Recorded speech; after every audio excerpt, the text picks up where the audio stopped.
Olá, pessoal, tudo bem?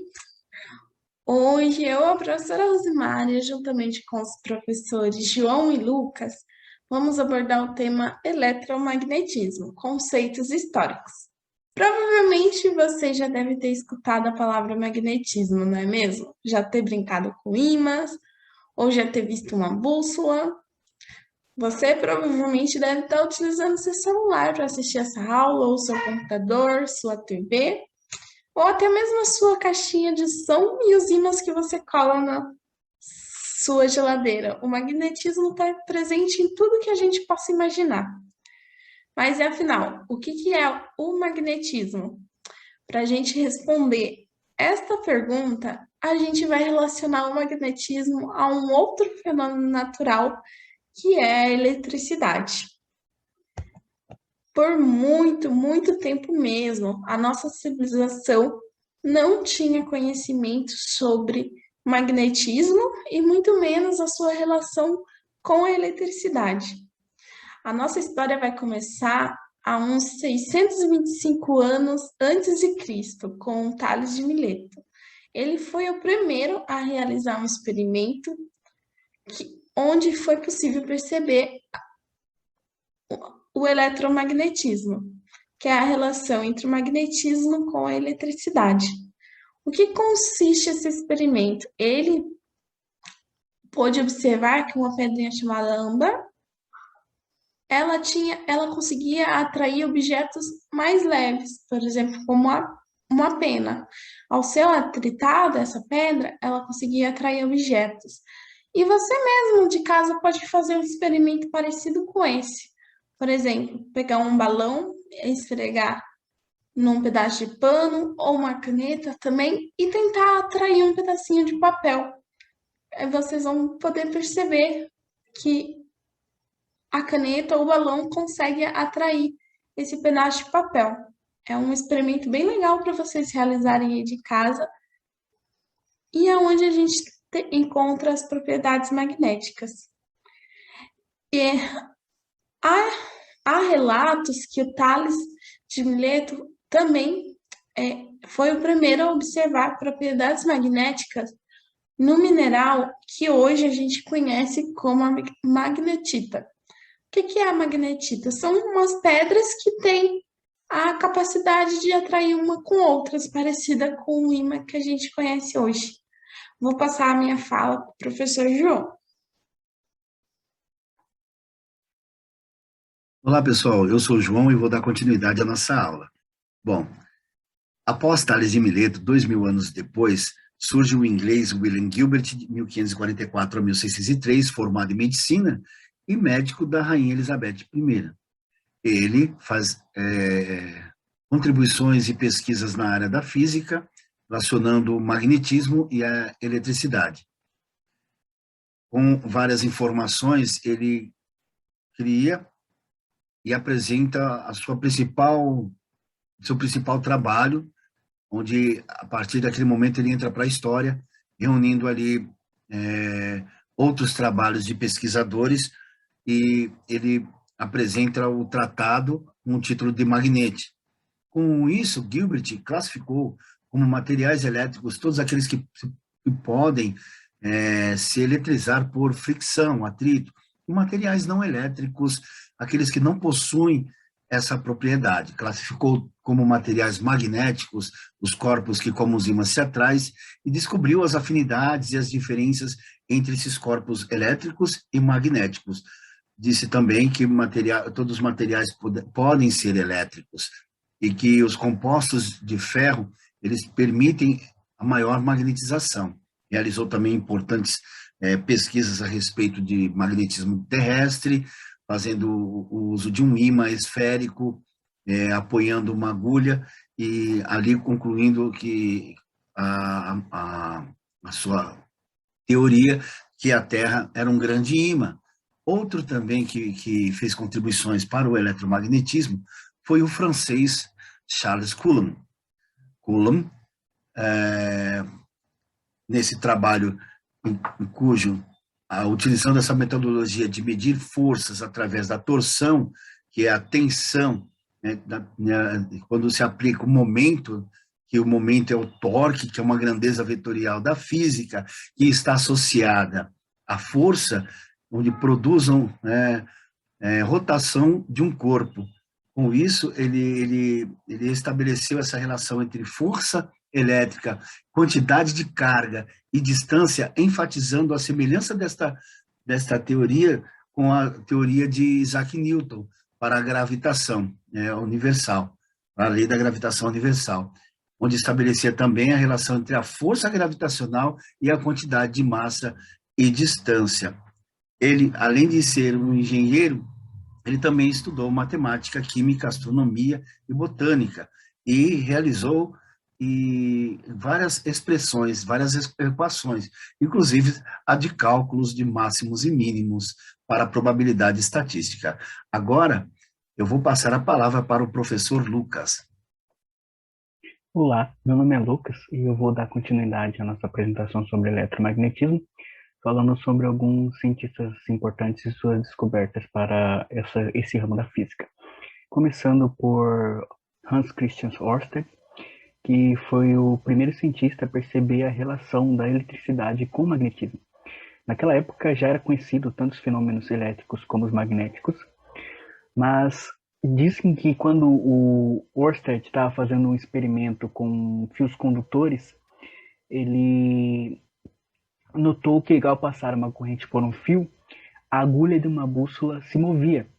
E como a agulha de uma bússola é magnetizada, ele percebeu então que quando se passa uma corrente elétrica por um fio, esse fio tem um campo magnético gerado em torno dele.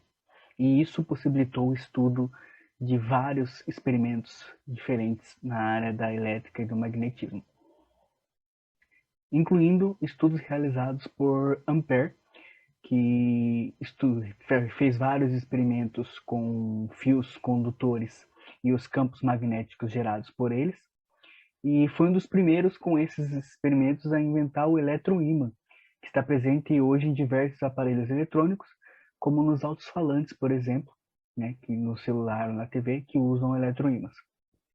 Ampère também desenvolveu a lei de Ampère, que é uma equação que quantifica a quantidade de campo magnético gerado por um fio com uma corrente percorrida por ele. As importâncias da descoberta de Ampère são tão grandes que o nome dele é utilizado hoje como unidade de medida de corrente elétrica.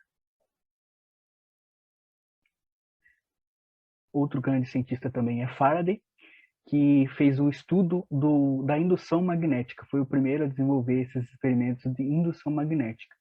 Faraday passava um ímã por dentro de uma espiral, um fio condutor em espiral, e ele percebeu que fazendo isso, ele gerava uma corrente elétrica naquele fio. E então ele postulou, né, que uma variação de um campo magnético gera uma corrente elétrica. E essa ideia foi o que possibilitou aí o desenvolvimento de bobinas, né, que estão presentes em hidrelétricas atualmente, hidrelétricas e eólicas. Uma bobina transforma a energia mecânica da rotação, né, seja pela água ou pelo vento, ou outra forma de energia mecânica, transforma essa energia mecânica de rotação em energia elétrica que nós recebemos nas nossas casas, né? Isso só é possível pela indução magnética descoberta por Faraday em seus experimentos.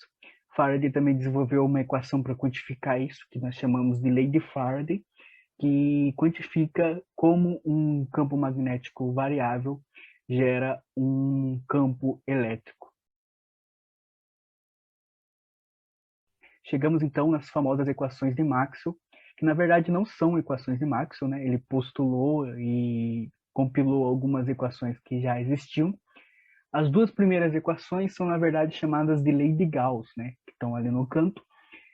A primeira fala sobre campos elétricos e Gauss usou ela para demonstrar como uma carga elétrica gera um campo elétrico. Uma carga elétrica positiva gera um campo elétrico positivo e uma carga elétrica negativa gera um campo elétrico negativo. Através dessa equação também é possível deduzir a lei de Coulomb para a repulsão e atração de cargas elétricas. A segunda equação é equivalente à primeira, só que para campos magnéticos. E ela também mostra que não existem cargas magnéticas. Os campos magnéticos são sempre dipolos, tem polo norte e polo sul. Por isso que quando você pega um ímã e divide, ele não fica só com um lado norte e um lado sul. Os ímãs que você dividiu, cada um vai ter um polo norte e um polo sul novamente. Assim vai continuar, mesmo que você divida até os átomos dele. Na terceira equação é a equação de Ampère, que mostra que um campo, uma corrente elétrica em movimento gera um campo ao redor do condutor daquela corrente. E a quarta equação, perdão, a quarta equação, ela é a lei de Faraday, que Maxwell deu uma mexidinha nela, porque Maxwell pensou na simetria da natureza. Ele, segundo a lei de Faraday, um campo magnético variável gera um campo elétrico. Então ele pensou, um campo elétrico variável também deve gerar um campo magnético. Isso é confirmado pela lei de Ampère, já que se pela lei de Ampère você tem ali que uma corrente elétrica no fio gera um campo magnético em torno do fio, uma carga se movendo por o fio também tem ali um campo elétrico variando, explicando aquele campo magnético que se volta em torno, que surge em torno do fio, né? Então ele pensou, ele mexeu um pouquinho ali na equação de Faraday, fez ali a quarta equação de Maxwell, que serve tanto para explicar que um campo magnético variando gera um campo elétrico, como também que um campo elétrico variando gera um campo magnético. E aí que vem a parte interessante. Imagine, por exemplo, uma carga elétrica oscilando. Ela vai gerar um campo elétrico variável. Esse campo elétrico variando por essa carga elétrica vai gerar um campo magnético variando. E esse campo magnético variando vai gerar um campo elétrico variando e assim infinitamente. Isso vai oscilando, né? Esse campo elétrico e magnético vão oscilando juntos, né? Infinitamente e se propagam pelo espaço como uma onda. Por isso, o Maxwell chamou isso de onda eletromagnética. Até então, fenômenos elétricos e magnéticos eram tidos como separados, mas graças ao Maxwell, as duas foram unificadas e passaram a ser chamadas só de eletromagnetismo. E as ondas eletromagnéticas estão presentes hoje no dia a dia em vários aparelhos nossos, nas ondas de rádio, nas ondas de micro-ondas, nos celulares, no Wi-Fi. Mas o mais interessante é que Maxwell conseguiu, através das equações e deduções dele, achar a velocidade de uma onda eletromagnética e descobriu que era a mesma velocidade da luz que já havia sido medido naquela época. Então, Maxwell foi o primeiro a postular que a luz é uma onda eletromagnética. E isso mudou para sempre a física naquela época. Então, as ondas eletromagnéticas, o eletromagnetismo, está aí em torno de todos nós, em tudo que nós usamos, em tudo que nós vivemos. Espero que tenham gostado desse vídeo e até a próxima.